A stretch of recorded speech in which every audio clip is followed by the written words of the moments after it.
The House of Mystery presents Inside Writing, the radio show where authors discuss their writing process in all genres. Welcome back into the House of Mystery. I'm sitting here with Mr. David Rose Martino. That's my new name, right? Yeah, I'm telling you, we're sticking with that. I like it. You're sticking with that? Okay. It sounds nice. It sounds pleasant. It doesn't sound serial actually, killer. Yeah. It doesn't sound mean. And everyone knows how rough you are. So it's yes. It softens up the mean guy. Yeah. Hey, and you're putting up all those new reviews. Yeah, I have two more up, Black Widow and A Quiet Place Part 2. You know, I've never seen A Quiet Place Part 1. I've heard her... Oh, that's very good. Yeah, I've heard that, and I've heard her talk about it in interviews, but I've never... I don't know why I missed it. Was that during the pandemic? Was that it or something? I think that was before. Oh. I think. I can't remember. I'm getting too old. I don't know. I'm losing my mind, too. Was it pre or after or during, I'd have to look it up. Yeah, so that's crazy, because I don't remember it. I remember the name of the movie. Didn't it win Best Picture or up for Best Picture or something? Yeah, I think it was, now that I think about it, I think it was 2018? Yeah. It was 2018, so it was before the pandemic, I believe. Jeez, I was only a kid then. Me too. Now I'm old. Boy, I'll tell you, what happened? Okay, now, let's get into the serious stuff here today. This is the important stuff. We got another author. Now she is from Rattling Good Yarns Press, or she's not from there, but she is publishing through them. And so her new book, which came out on June 1st, is Infraction, and the author is our guest, Yvonne Zipter. Thank you for being here. My pleasure. Well, we'll see if you say that at the end of the show. Might not be. No, hey, listen, this is great. It's great to have you. And we don't know much about you. You're kind of a newbie for us. So tell us a little bit about your history. Let's let the listeners know who you are and when did the writing start for you? Well, I started writing really bad poetry in high school. I didn't start getting serious about it until after college. My first collection of poems was published in 1990, and then in the middle of that, or just before that was published, I started writing a column for the gay press. It was syndicated at a bunch of places around the country. It was basically a humor column about lesbian life. And then some of those essays got collected into a book called Ransacking the Closet. And actually my first book was Diamonds Are a Dyke's Best Friend, about the role of softball in the lesbian community. That book wasn't... I had hoped to make it a little more scholarly and in-depth, but my publisher wanted something that would have a broad appeal. And I thought, okay, well, this is a start. This is the first book on this. Somebody will come along eventually and write, something else that's more in-depth and whatnot. And nobody ever did. So it sort of stands as a classic, unfortunately now out of print, but so those were my first few books, and then I just had a collection of poems called Kissing the Long Face of the Greyhound come out last summer, and the novel is the first long fiction that I've had published. I've had a few short stories published, but I'm not a great fan of short stories. I like to really dig into a piece of fiction, so I read a lot of novels, and well, that's the basic history. I could give you more detail about how I got into this particular novel, but I'll let you ask some more questions. Well, yeah, no, I was just wondering, so it's always fascinating to find out the history of a writer. So when you when you say you were writing in school, but it was bad, or you considered it bad, and you weren't serious until college. What was the difference? Like, what made you go from what you considered bad to go, well, I'm going to write serious stuff? What was there a catalyst or something that made you want to go to be a more serious writer? Well, I think in high school I didn't have a great deal of exposure to poetry, and it was all kind of what I was writing was very schmaltzy and abstract, and just not especially polished. And then in college, I took pretty much the only creative writing class I had. I was not an English major. I took a creative writing class, and we, started out studying Sylvia Plath, and I was just stunned by the use of language in her poems. And that's what really got me inspired. And from that point on, I just started reading poetry voraciously and just learned how to write from reading and practicing and trying to get better. Okay, so going from poetry into a novel or a fiction, that's a bit of a change. What was the thing that made you kind of go into a novel or a full story rather than just poetry? Yeah, I had been wanting to write a novel for a long time, and I probably tried 2 or 3 times, but I didn't really have a good sense of what I was doing or what I wanted the plot to be, and they all kind of just died after a few pages. And then I retired in 2018 as a manuscript editor at the University of Chicago Press, and when I was working in the journals division there, I edited, among other journals, a journal called Signs, Journal of Women in Culture and Society.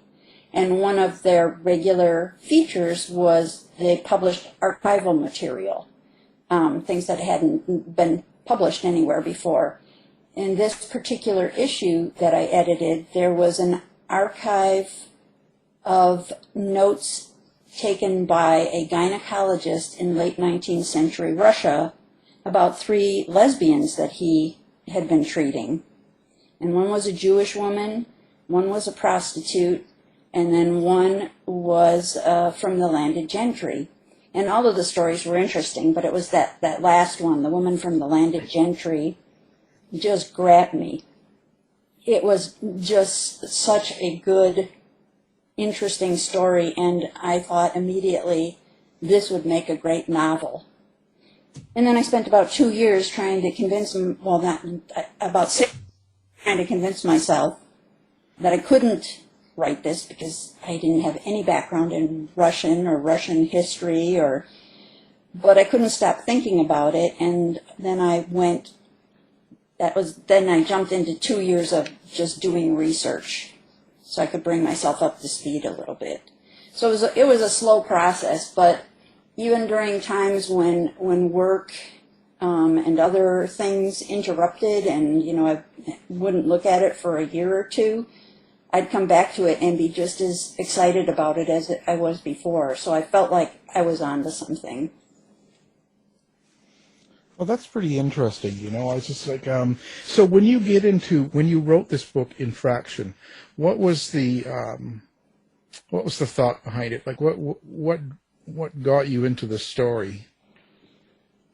Well, I don't want to give any spoilers, but no. The gynecologist, he went into a lot of detail about, it was actually the partner of the woman he was working with that he ended up spending the most time writing about. And he went into a lot of detail about her childhood and her time at, after her mother died, being sent away to boarding school in St. Petersburg, and just kind of the whole story of her life. And I thought it was amazing, and I thought other people need to know about this, and it was kind of my mission to put it in a format that other people could easily access. I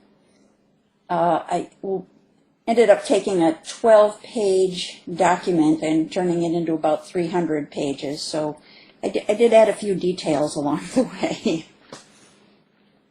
How do you decide when you do a historical fiction, so you're taking kind of real people, real characters, and real kind of real areas and sometimes real events, how do you decide what you're going to use and what you're going to fictionalize? Yeah, that's a good question. I think one of the key things that I changed, I'm trying to think back now to when I was working on all of this, the main character, the women were not identified by name. They were identified by initials, and I gave them names. But Marya, the main character, was described as basically a stone butch. Like, she liked to sexually arouse her partner, but she didn't want to be touched. And I thought, I didn't really know how to write about that because it's not part of my experience. And so I made their relationship very mutual. Did you find any particular challenges writing a historical novel that takes place in 19th century Russia? Yeah, that was part of why it took me so long to write to start writing is because I thought I don't really have a sense of how these people would talk. And so I spent a lot of time reading, Tolstoy and Dostoevsky just to kind of get a flavor for how they would speak. And in early drafts, I went really formal with their speech. Like, I didn't use any contractions at all. And then I went through a class on writing a novel proposal, and the instructor was like, yeah, this is too stilted. You need to put some contractions in here. So, that kind of evolved. But yeah, it was just trying to get into the head of people from a time and place I didn't know at all. Things that we take for granted just weren't known to them at all. And that's, again, where my research came in handy. I just read a lot. It's really interesting, but so when you take a story that's set in a different time in a different country, was there something that you wanted to get across?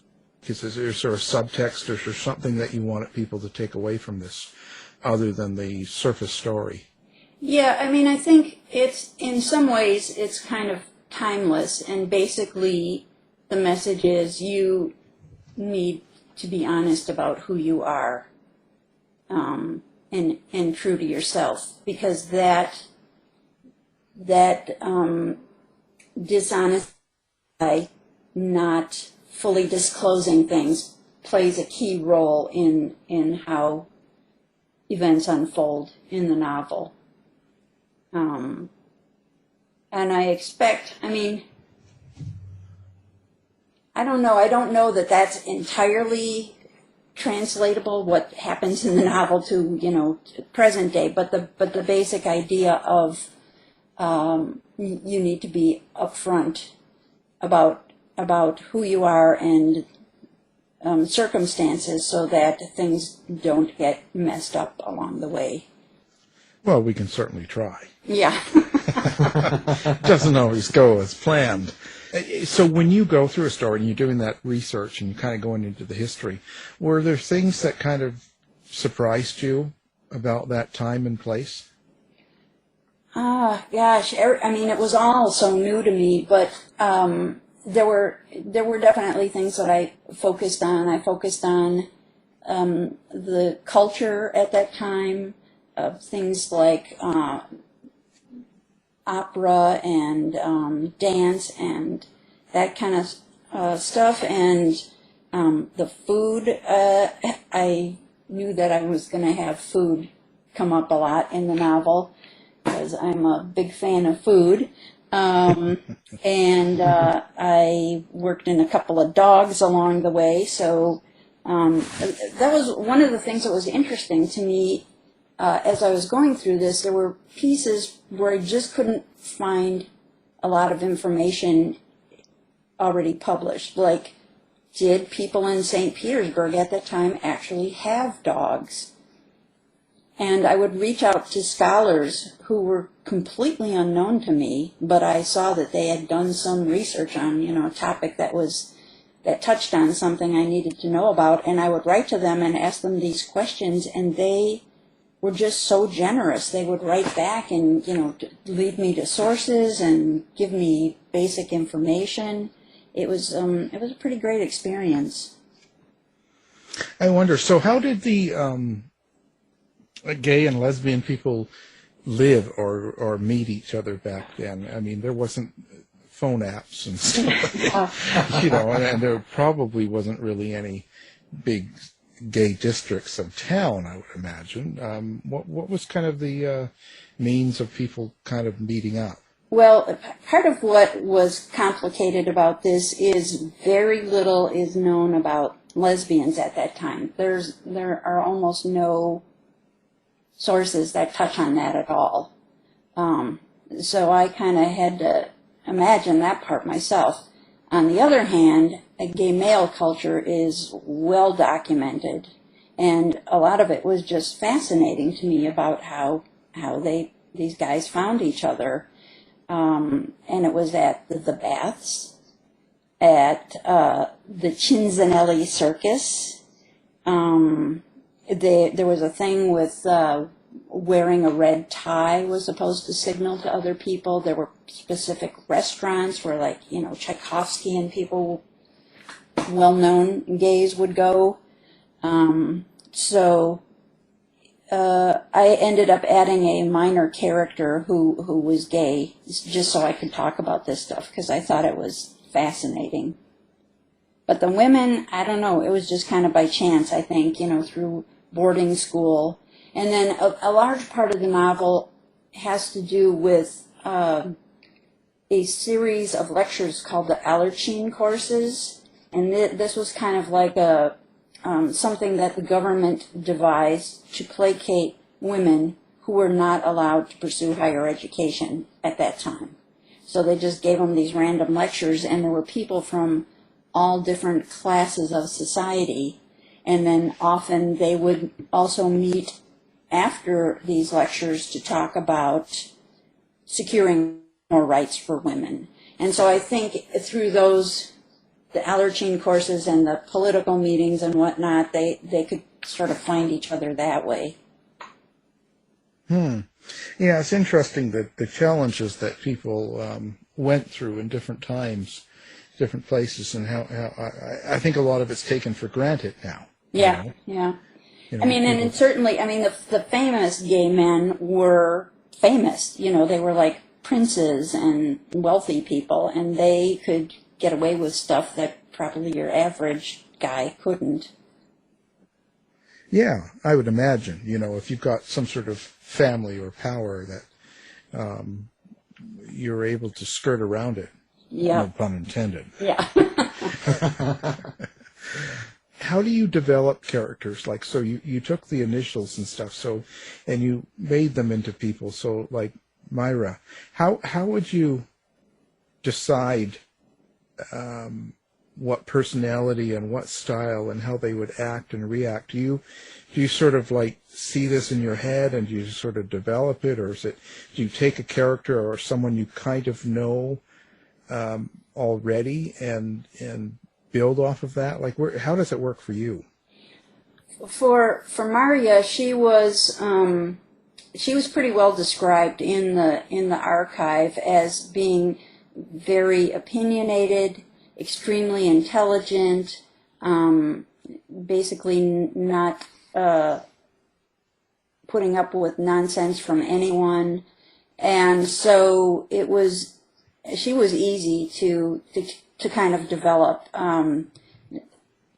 She's certainly not based on me, because I am not a strong, pushy personality, but Given that kind of framework, it was easy to develop her. Vera, the other character, the love interest, it was a little more challenging. And then, they live with Marya's maiden aunt, and she kind of represents the old school of thinking about how society should be run, and just, kind of old-fashioned. So they develop that way. The men in the book, I had read a number of books of correspondence between men at that time, and they wrote, and I don't even mean like gay men, but men writing to other men, wrote in this really flowery and affectionate style, and I was really taken with that. And so all of the male characters appear as letter writers for the most part. Now, I was wondering, when you create character, do you have an inner monologue in your head? Do you hear the characters? I know I hear voices. Yeah. I was wondering, is it an inner monologue? Are you translating images or symbols, or how does that work for you? That's a tough one. They evolved over time as I got to know who they were better and how they were interacting with each other. But yeah, that was definitely, as I kind of alluded earlier, something I struggled with a bit, to give them distinct voices. And I'm not sure. That's in part why a couple of the characters are written in third person, because I wasn't able to get a handle enough on how they would talk beyond little bits of dialogue here and there. And I lost my train of thought. But anyway, yeah, so the train has left the station.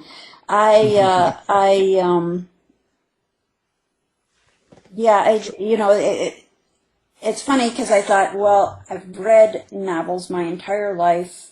I thought I had a sense of how they were constructed and, how to do them. And I started writing and realized I knew nothing.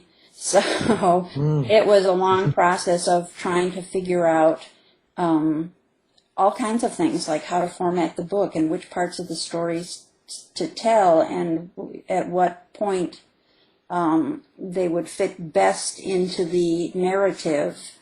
And so, I'm hoping that by the time I get to my next book, I will have a better sense of how to create distinct characters. I'm sort of toying with something that's set in Kentucky in the 1930s and 1940s, so already I've got an advantage in that I speak the same language as the characters. But it's tricky, and I'm not sure I can even explain how that all evolved.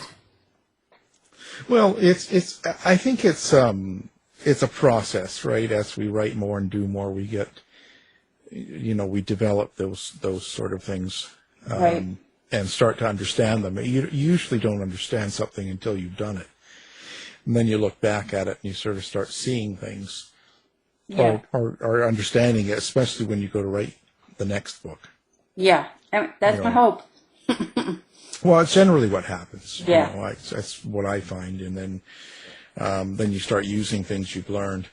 I think, so now you mentioned, so how would you classify this book? Like if someone was looking at the book, what would you tell them it is? I guess I generally describe it as literary historical fiction. I'm not a reader of lesbian romances. I know there's a huge market for that. It's extremely popular.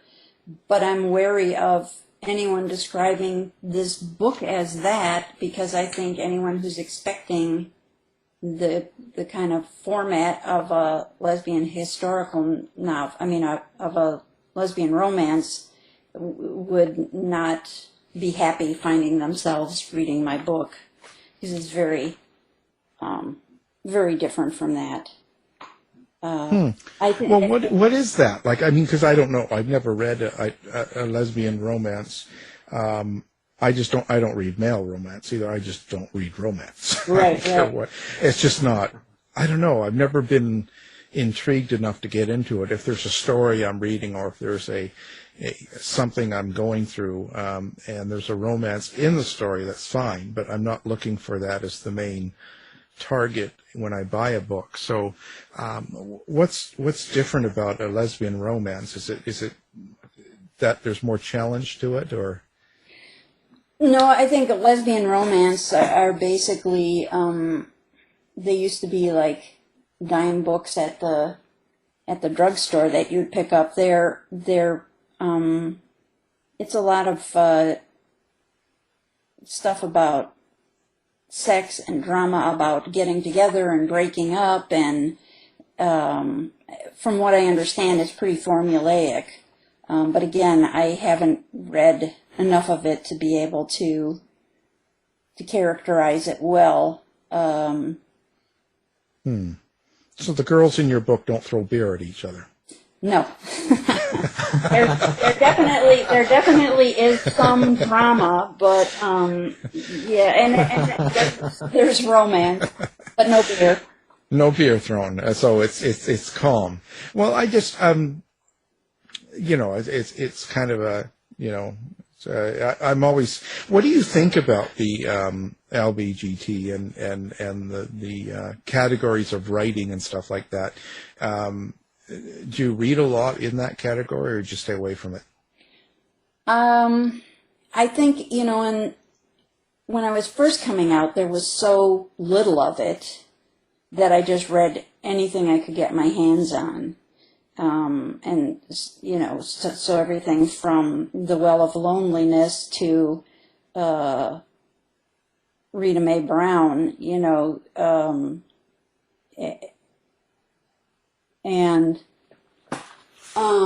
but now there are many more choices, and so I tend to lean towards books that are more literary, that have a little more substance to them. Yeah, well, yeah, you're looking for a little bit of meaning outside of just the romance. So nobody's going to get sex in your books. There is a little bit of sex. Okay. Not a ton. Not a ton. My wife used to joke that, if it wasn't a lesbian novel unless the phrase undulating hips came up. So I knew for sure there would be no reference to undulating hips, but that was tricky too, because they didn't have a language for any of this. There weren't books that they could read about this. They had to just kind of make it up as they went along, and so that was challenging to try to figure out how to describe their feelings for one another and their physical relationship. It was a delicate balance. Yeah, I imagine it would be, and you do want to make sure you kind of get it right. You don't want to do too much fiction in certain areas, I'd imagine. Yeah. Well, you'd have to be careful, right? Do you have favorite readers or writers that you like to read, and do you have favorite or movie makers? Like, where do you get some sort of thrill out of certain writers? Yeah, now as soon as you say that, I'm like, I can't think of the name of a single writer. Well, I'll tell you, whenever you're on a show with writers and they say, do you know any writers or people that inspire you? Just name the hosts. Yeah. You see, then you can never go wrong. You say, well, I really like your books. And then it's, I'm telling you, I've learned that a long time ago. Yeah. No, okay, let's do this. Like, so what do you do for your own entertainment as far as literature or movie watching or series? Do you watch dramas or fiction, nonfiction, horror? Like, what do you like to sit down and read and watch? In terms of TV and movies, I tend to lean more toward comedies just because there's so much serious stuff going on in the world. I like to get a little break from it. But that's not to say that I don't watch, things that are sad or challenging. But I do tend to lean towards comedy when I'm looking at stuff to watch. In terms of reading, I read pretty widely. I don't read a ton of nonfiction, although at the moment I'm reading a memoir. And in terms of fiction reading, I read a lot of all different kinds of authors. I mean, I like Anne Patchett a lot. There's an author from England named Rose Tremaine. She was, a couple of her books really inspired me, actually.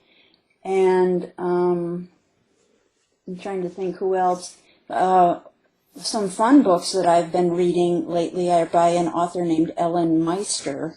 And in two of the books, she has this premise that Dorothy Parker has not gone toward the light and remains at the Algonquin Hotel as a ghost. And they're very entertaining. You get a lot of that Dorothy Parker wit in the books. But then she also has a number of other books, and they're fun. They're smart and fun. So that's, some of the lighter reading that I do. But,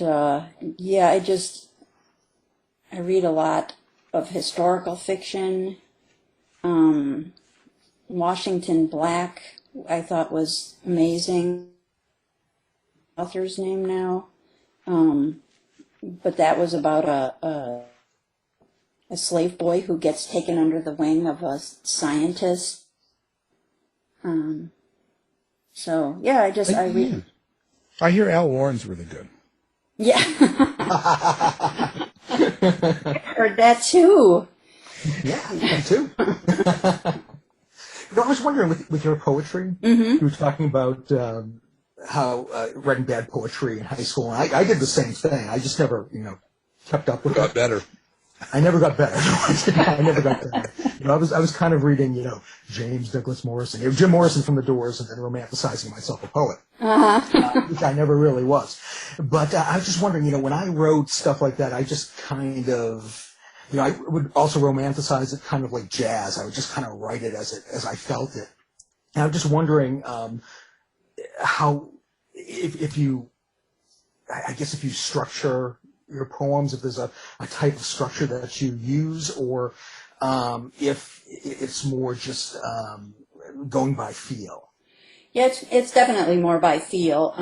Owing to the fact that I don't have a formal education in poetry, I never really learned the kind of classic formats like sonnets and villanelles and all of that. So, and I audited a class on that once at the University of Chicago, and discovered that I have absolutely no ear for hearing meter. It just seems completely arbitrary to me, so I gave up pretty quickly on the idea that I was going to write any kind of poems that had meter. I tend to be drawn more to poems that have a narrative focus, though sometimes poems that are, completely, like I don't understand really what the author is saying, but they're beautiful in some way anyway. That does happen occasionally, but I do tend to like things that have a more narrative focus and is lyrical in some way. I'm really drawn to similes and metaphors and trying to take abstract things and make them concrete, put them in words that other people can identify with more easily. So that's kind of how I work with that. Makes sense. I wonder, so do you find that, because you said you published way back in 1990, and I just wonder, times were quite a bit different in the 90s. It seemed much happier in general, and in going more the right direction, especially for gays and lesbians. But so did you find your writing to be, let's say, happier, perkier, or your mood to be that way? So therefore, it was more of a positive direction you were writing in, let's say, than it is now? Or how do you find it? That's an interesting question. I think because in my first book I was focusing a fair amount on some things from childhood, from my family, and also relationships, which I was not doing well with early on in life. You were throwing too much beer. Yeah, exactly. The first book is actually, in some ways, darker, although in my current book, still, there's pretty much nothing that is taboo for me. I mean, I write about nature. I write about my niece and nephew. I write about my relationship with my wife, and some of it is very sad. There are poems in there. I lost my mom when I was 24, and I've written a bunch of poems about her over the years, and they're often sad. Not all of them. Some of them are about happy things in our life before she died. But yeah, so it's a mix, and I'm not good at political poems. I find I get too didactic, and it just ends up being blah. I mean, I've written a few. I had one published recently, not in the book, called "This Is Not My Story."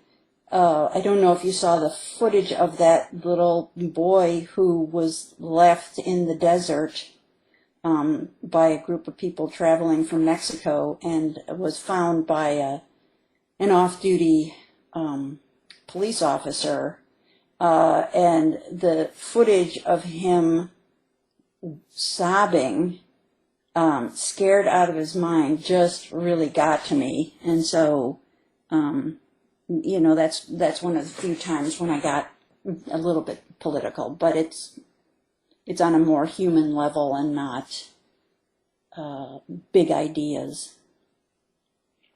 When you've written something darker or sadder, when you're finished a work like that, do you feel you need to decompress? And if so, how do you do that? Or can you just move on to the next thing? For me, part of the writing process helps me deal with whatever the issues are. I think it helps me bring into focus what I'm really feeling, and it kind of gives me a place to put those feelings, and then I can move on. Obviously, over the decades since my mom has died, I don't feel her death in the same kind of intense way I did back then, but she still occupies an important part in my thoughts and in my poetry. It just, sometimes I know exactly what I want to write about, and then I have to figure out why I want to write about that, and what the poem is going to contain. And other times things are just kind of like phrases will pop into my head and I'll go with that. Or most often when I start a poem, I don't know how it's going to end. That's part of the fun of it for me, is seeing how the poem develops. Do you like poetry better than the stories, the fiction, or what's kind of been your favorite thing to do? I think poetry, even though I probably read these days more fiction than I do poetry, I still try to read a lot. Poetry is closer to my heart in some ways. It's really gotten me through a lot, and the language is so much crisper, I think, than writing fiction. Howard Nemeroff, the poet, said that writing a novel is a marriage and writing poetry is an affair. So part of what I like about poetry is I can do it relatively quickly and carry it around with me. In fiction, it's a much longer, slower process. So there's kind of a high that comes with completing a poem and feeling like I did a good job. I guess the connection is different. Like, do you feel a connection to your characters when you're writing the book, or once you've completed the book? Like with Infraction, do you sort of look back and feel some sort of, I don't know, connection, or do you feel like your characters were like friends or family? Do you have anything like that going on? Yeah, definitely. I mean, I feel very emotionally involved with them. I just find them fascinating. And, that sounds conceited because I wrote it, but they turned into really interesting people as I went along, and they became more real to me. A lot of writers say that. So, fiction writers. I'm not one. I do nonfiction. So, but I hear that a lot. To me, it sounds kind of nutty, but that's because. Well, there you go. Well, yeah, that's just where I'm from. I always just kind of go, well, okay. I don't have any relationship with fictional characters. I don't get it. So that's why I always kind of ask that. But I wonder too, for so some of the smaller characters, for people that are, let's say, fillers in the book, or they're just there for whatever reason, short roles. Do you get those from people you know? Do you go out to coffee shop and see someone and someone's personality and kind of go, oh, that kind of person would fit? Or I know J.D. Horn says that if someone that's in a lineup or someone cuts them off or something, or is rude to him in a store, he always takes that character and uses them and kills them off.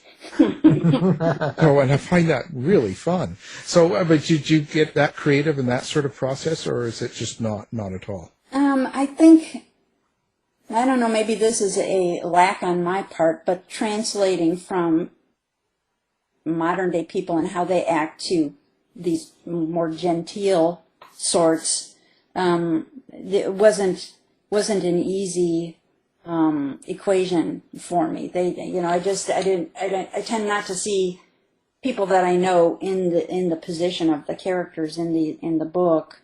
I'm not, it's kind of a mystery to me. I don't really know how they developed the way they did, to some extent. Like, I'm thinking about the subplot with the gay male character. I'm not quite sure how I figured out what his personality was. It just kind of evolved. I just want to make sure you weren't going to use me and maybe have me run over by a herd of horses I don't know. or something, right? Yeah, so The next book. The next book. I'm the guy that's being ripped apart by horses. It's like, well, thank you. No, and I think it's important. You're right, because when you do a timepiece, you've got to, one of the things that bothers me the most is when I see something or read something and it's supposed to be a timepiece and they're speaking like it's 2021. Yeah, that was something I was very careful with. I wanted to make sure I didn't have them saying anything like okay and Sorry for your loss. That one drives me nuts. It's such a common thing now, or thank you for your service, and it's like, and then all of a sudden they're saying it in 1923. It's like, no, that's just, come on. One of the things I had fun with in the book was there are a ton of Russian proverbs and sayings that some of them are similar to sayings that we have, and others are just like so unusual. I had a lot of fun working those into the book, and that helped to give the flavor of the time and place, I think. That's a really good method. Excellent. Do you put yourself in the characters then? Do you put some of your own Do you see yourself in any of them? How's that? I certainly didn't do any of that intentionally. I guess to some extent I see in Marya, we share the same passion for literature and learning, but our personalities are very different. I'm probably more like Vera in that I'm kind of, I don't know how else to say it. I was going to say softer, but, just kind of more easygoing, I guess. Although I guess I'm not really easygoing. I'm pretty high-strung, but... Well, I was going to say, maybe you have a multi-personality disorder or something. Yeah. Depends on the day and everything like that, right?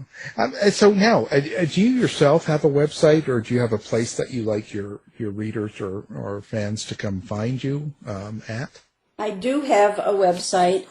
It is just Yvonne-Zipter.com. And I owe the genesis of that to the publisher of my poetry book, who insists that all of her writers have their own website. And I had one years ago, but it was too complicated for me to keep up. Somebody else had designed it for me and was putting in the information, and then when she stopped doing that, she's a friend who, had her own life, I let go of the website because I didn't know how to fix it. But now there are a lot of web forms that are much easier to use, and I in fact just updated it yesterday with a new photograph that I put in. So that's a good place to go to find out about my books, poems that are published online. I have a project that's kind of unusual and gets a lot of attention, which is because I love poetry so much. I want other people to love it, and I always felt like people are afraid of poetry, but if they were encountering it in kind of a fun way, maybe they'd be more open to it. I have 2 what are repurposed toy vending machines, one at a local brew pub, cider house and brew pub, and one at Women and Children First Bookstore. And it vends 2-inch capsules, each with a published poem of mine in it. They sell for 50 cents, and I use the money, I give the proceeds to a local arts group called Arts Alive Chicago, and they use it for painting supplies and whatnot. So I thought that would be like a short-term thing, that people would get bored with it, but it's been years now, and people seem to really enjoy the excitement of getting a poem dropped into their palm. So there's information about that on the website as well. Wow, that's interesting. I've never heard of that kind of. That's a great thought. That's good. Good thought. So what are you working on next? What comes out for Yvonne Zipter next? I was going to start on this new novel, and then last year I had a very tumultuous health year. Oh. I'm actually, let me give you the brief synopsis of that so that I can talk about what I'm working on. But I wound up in the ER at the end of June last year with severe abdominal pain, which turned out to be referred pain from a partially collapsed lung. And while they were trying to diagnose that, they found that I had ovarian cancer. So after they pumped the gunk out of my lung, I got to recuperate for about a month, and then I went to go have surgery and then undergo chemo. So along the way, I've met some very interesting people, a lot of really amazing nurses and doctors, and then some very weird, goofy technicians. And my wife and I like to entertain my oncologist with stories about these technicians and make her laugh. And we were doing that at one appointment. He said, you should write a memoir. And I thought that was a pretty good idea because it was a very, very haphazard the way all of this happened. I mean, if it hadn't been for the fact that I had a partially collapsed lung from pneumonia, and by the way, it was the first symptom I had that anything was wrong. I had no problems with breathing or fever or any of that. If it hadn't been for that, they wouldn't have found the cancer. And, who knows how long it would have taken before that came to light. So I just feel very lucky to have gone through all of that as well as I did.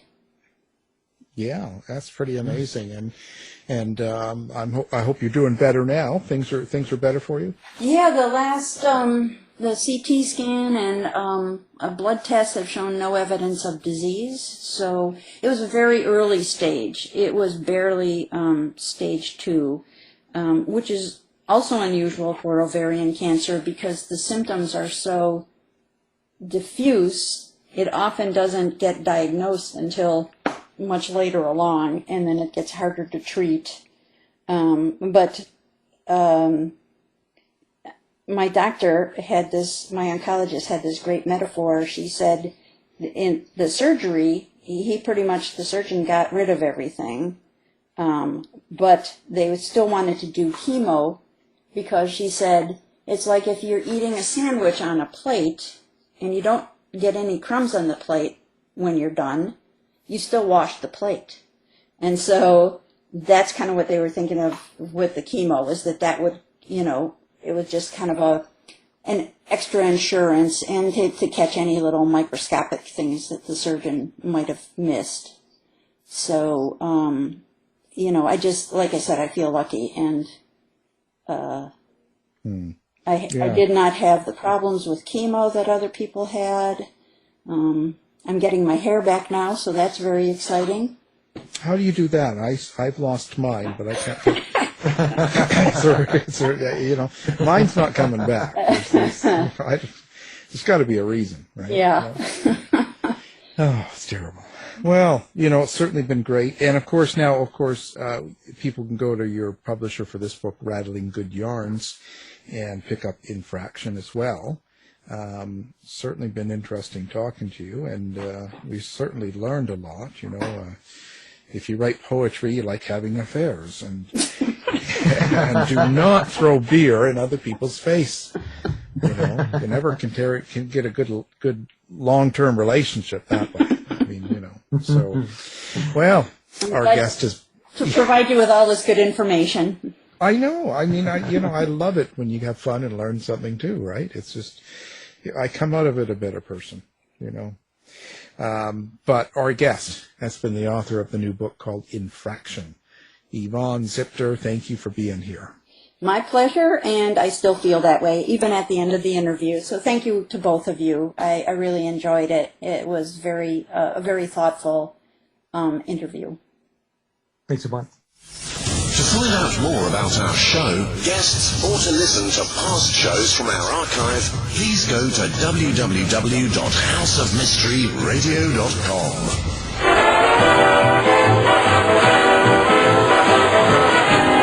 The mission has been completed. The end! By George, he's got it! It is the end! I'll say it. If you're lying to me, I'll be back. This has been a production of Something Weird Media.